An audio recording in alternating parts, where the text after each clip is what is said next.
Bonjour, merci pour votre attention. Partagez quelques idées. Je dis toujours partager quelques idées, c'est éviter d'avoir la mentalité qui veut s'imposer. Mon opinion vers certaines choses. Je ne sais pas si vous avez eu l'occasion, vous savez la bureaucratie dans le monde, partout dans le monde. La bureaucratie. Il y a trop de paperasse, il y a trop, il y a plus que le trop. Le malheur, c'est que dans les pays arabes, il n'y a pas la bureaucratie, il y a la culture de refus. Qu'est-ce que c'est que? Le mot refus, on sait ce que ça veut dire, mais qu'est-ce que ça veut dire culture? Mais on sait bien ce que c'est culture. Tu ne vas pas nous montrer ce que ça veut dire la culture. Non, je ne suis pas en train de vous montrer. Ah, il y a le dictionnaire qui nous suffit. Je dis, si je parle de culture, il y a une différence entre expliquer la culture et vivre la culture. La culture, c'est la routine qui domine l'être humain. Il fait des choses inconsciemment. Ça fait partie de sa culture. Il est dans une locomotive qui s'appelle culture. Il fait des choses, des gestes, un comportement. Ses pensées sont toutes routinières suivant la locomotive. Voilà la culture. Il n'est pas au courant. Voilà ce que ça veut dire. Je répète, la culture de refus. Quand est-ce que la culture de refus s'installe? C'est bizarre. Vous allez... ce qui est bizarre, c'est que le musulman, son rôle, normalement, on dit il est différent. Or, c'est pas ce que vous trouvez dans le monde. Si le prophète vous dit لا يؤمن أحدكم حتى يحب لأخيه ما يحب لنفسه. Pour ceux qui ne comprennent pas cette expression, aucun de vous ne croit vraiment tant qu'il n'aime pas pour son frère ce qu'il aime pour soi-même, pour lui-même. La traduction, elle est un peu systématique, si on veut. Aucun de vous ne peut être un vrai croyant. Croyant, qu'est-ce que vous voulez dire croyant?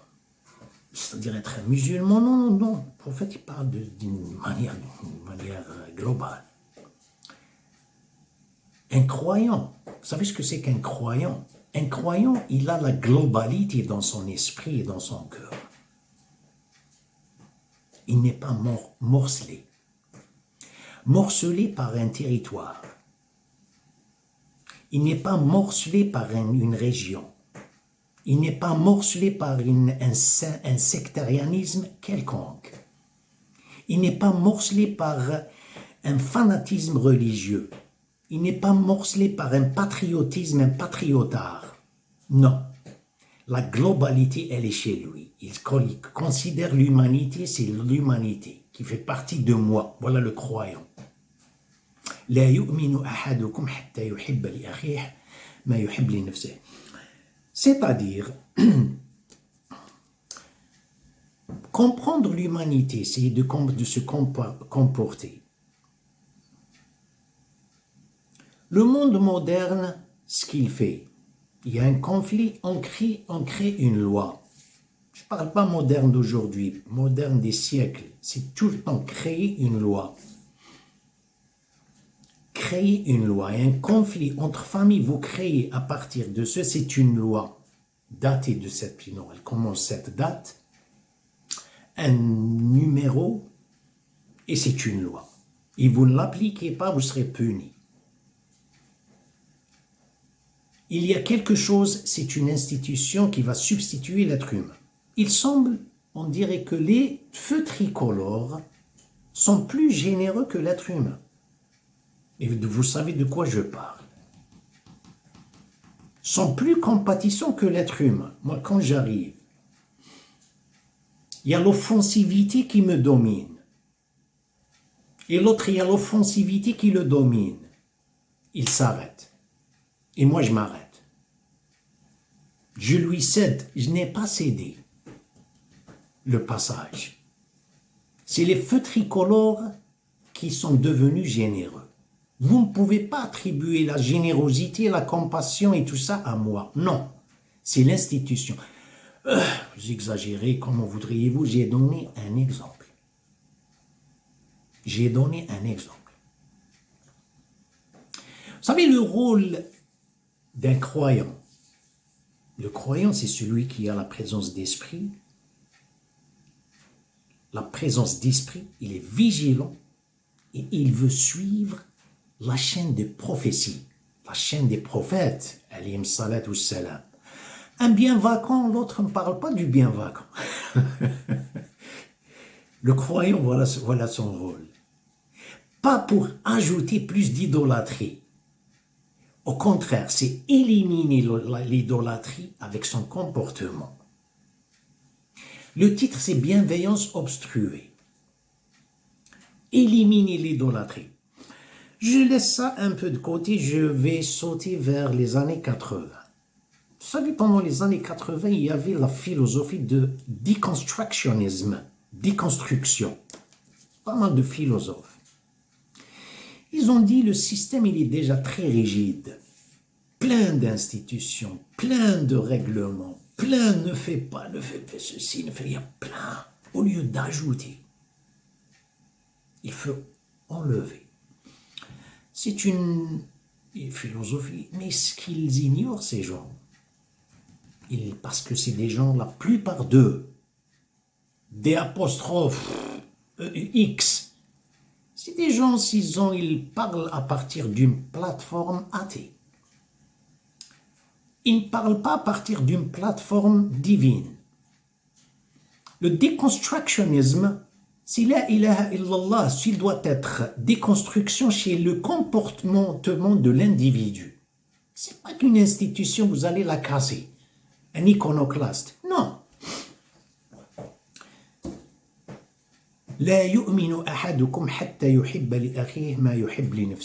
Aujourd'hui, je suis un conducteur. Il y a le piéton. Tout d'un coup, il veut traverser la route. Ce qui se passe aujourd'hui, regardez. Rarement. Le comportement d'un croyant, c'est pas le comportement d'une conscience institutionnalisée, robotisée, systématisée. Je parle d'un croyant. Un croyant, en une fraction de seconde, il se met à la place du piéton. Je suis un conducteur, je suis un piéton en même temps. Ici, vous allez gagner une propriété d'une voiture et une voie piétonnière. Ça vaut 2. Vous savez ce qui va se passer ici? C'est un territoire. Vous allez le gagner dans votre conscience, vous l'aurez dans votre tombe et vous l'aurez dans la terre de résurrection. Peut-être je suis allé un peu très loin. Or, qu'est-ce qui se passe aujourd'hui? Je refuse quelqu'un. Très simple, le croyant se met à sa place. Est-ce que tu veux que quelqu'un fasse quelque chose de la même chose pour... Non, je l'aime pas. Donc, évite. Voilà le comportement d'un croyant. C'est pas construire des murs, les temples. Les murs et les temples. Non, c'est pas ça, c'est construire l'être humain. Certaines cultures, vous venez chez la personne, vous parlez avec elle, je parle de la personne, elle peut être une femme, un homme, vous voyez le refus, il n'a rien à voir avec la loi. Son comportement, c'est un refus, c'est une culture de refus, parce qu'il vit dans sa culture. Et on vit ça chaque jour. J'ai pas envie de pointer sur la carte géographique. Aucun de vous ne croit vraiment tant qu'il n'aime pas pour son frère ce qu'il aime pour lui-même. Le prophète, il dit dans un autre hadith, il dit لا يؤمن أحدكم حتى يكون العطاء أحب إليه من الأخذ. Ceux qui, je sais pas, la traduction, elle est un peu, comme je viens de dire, elle est un peu systématique ou je ne sais pas.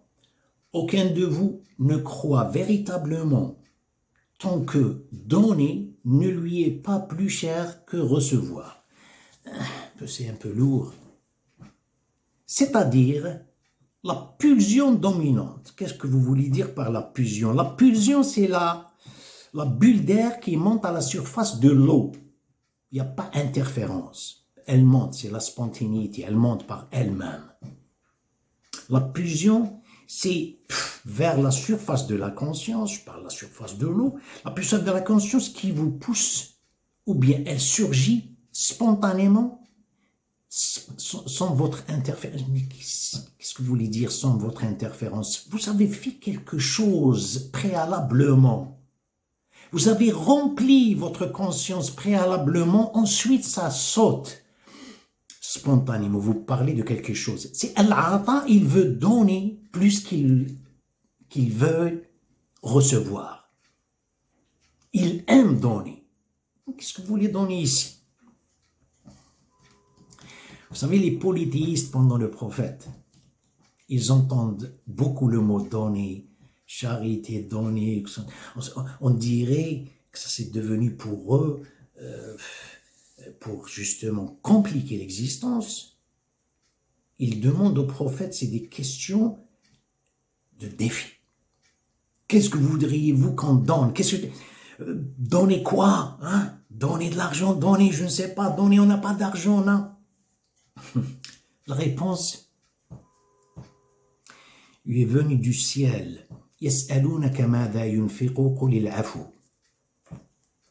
Vous donnez le pardon. Est-ce que le pardon, vous pouvez le donner? C'est quelque chose d'abstrait, c'est pas concret. Regardez, le pardon, la priorité. Même quand vous parlez, laissez le temps pour l'autre, pour parler, pour partager. Vous vivez dans une existence, dans une coexistence globalité, comme j'ai mentionné auparavant. Le croyant, c'est une globalité. C'est pas une marginalisation, polarisation qui s'appelle islamique. Non. C'est une globalité. Inna Ibrahim kana umma. Certes, Abraham était une nation. Et qu'est-ce que vous en dites du prophète Mohammed? Il est une nation ou un gouvernement? Qu'est-ce qu'il est?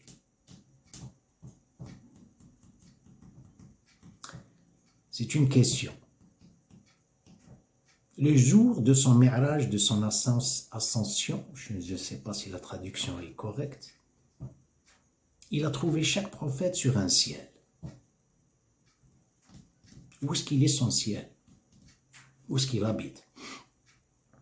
Il n'a pas de ciel. Pensez à ça. Inna Ibrahim kana umma. La nation. وَمَا أَرْسَلْنَاكَ إِلَّا رَحْمَةً لِلْعَالَمِينَ. Qui est-ce qui va énergier, qui est-ce qui va donner le rahma, la miséricorde à cette nation? Pensez à ça. C'est la même définition, le même adjectif que Dieu l'avait utilisé ou l'avait pour lui-même. Alhamdulillahi Rabbil Alamin. Al-Fatiha. C'est la même pour Mohammed sallallahu alayhi wa sallam. وَمَا أَرْسَلْنَاكَ إِلَّا رَحْمَةً لِلْعَالَمِينَ. Revenons à notre sujet. La culture de refus. C'est bizarre chez quelques pays musulmans. Mon Dieu, vous allez là-bas, c'est le refus, ils ne sont pas là. Vous savez, moi, je suis avec vous, hein, écoutez, je suis avec vous, je peux le faire, mais je peux pas le faire, on peut pas. Si toutefois, Monsieur refuse et Madame refuse, reçoivent un coup de téléphone de Monsieur Népotisme et Madame Népotisme.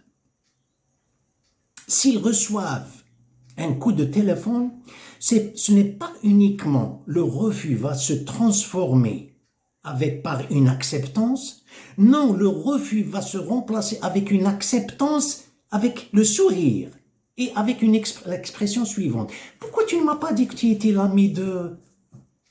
Et pourquoi tu ne m'as pas dit que tu étais le cousin de... La culture de refus. On va aller un peu, peut-être plus profond. Le monde d'Occident vit dans le systématisme, ou bien on peut dire dans le fantasme de systématisme. Le monde musulman vit dans le fantasme de la religion systématique. Car il y a la religion, ne t'en fais pas. La religion, il se sert de la religion comme une carte blanche. Le comportement, non. Le rôle du croyant, ce n'est pas ça. Regardez ce hadith, le prochain, du prophète sallallahu alayhi wa sallam. Innakum la tasa'un an-nasa bi amwalikum.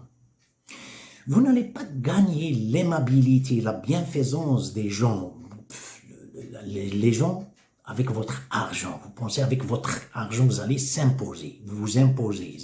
La tasa'un an-nasa bi amwalikum walakin liyasa'hum minkum bastul wajhi wa husn al-khuluq.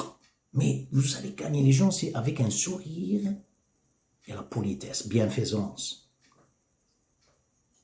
Regardez ce qui se passe aujourd'hui avec la culture de refus. Il y a quelqu'un qui est venu au prophète sallallahu alayhi wa sallam. En face, je lui dis, ô prophète, qu'est-ce que c'est que la religion?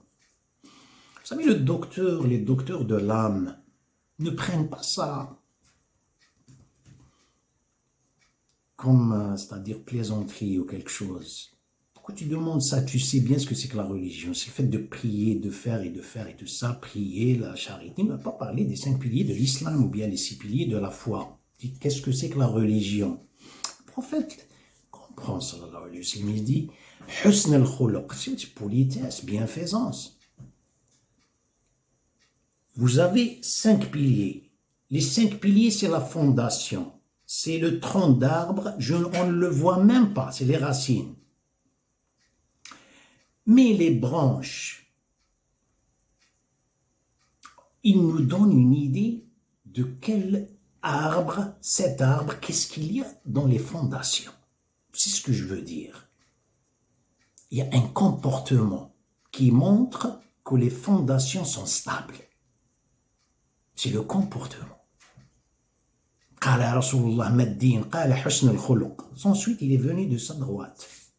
La même question au prophète, qu'est-ce que c'est que la religion? Il dit husn al-khuluq, bienveillance envers autrui, bien sûr. Il est venu de sa gauche, quelqu'un de nous.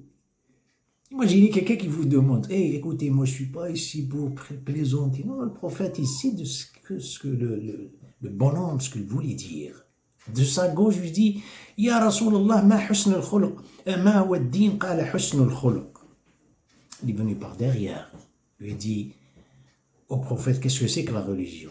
Il le regarda et lui dit, tu n'as pas saisi? C'est que tu évites d'être en colère.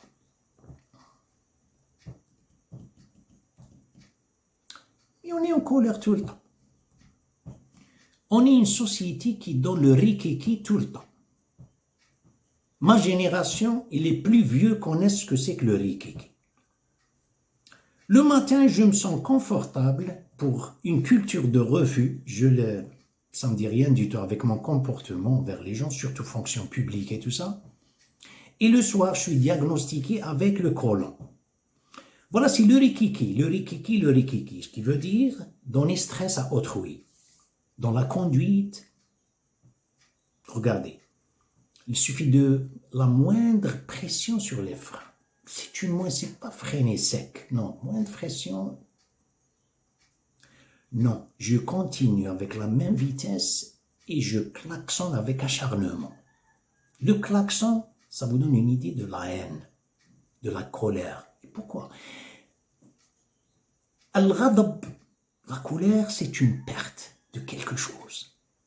Je parle, quelqu'un n'a pas quelque chose d'intrinsèque. Il n'a pas de quoi donner. La compassion, c'est donner. La sympathie, c'est donner. L'empathie, c'est donner. La générosité, c'est donner. C'est donner. Je ne l'ai pas. C'est pour ça que je suis en colère. Merci pour votre attention et à la prochaine.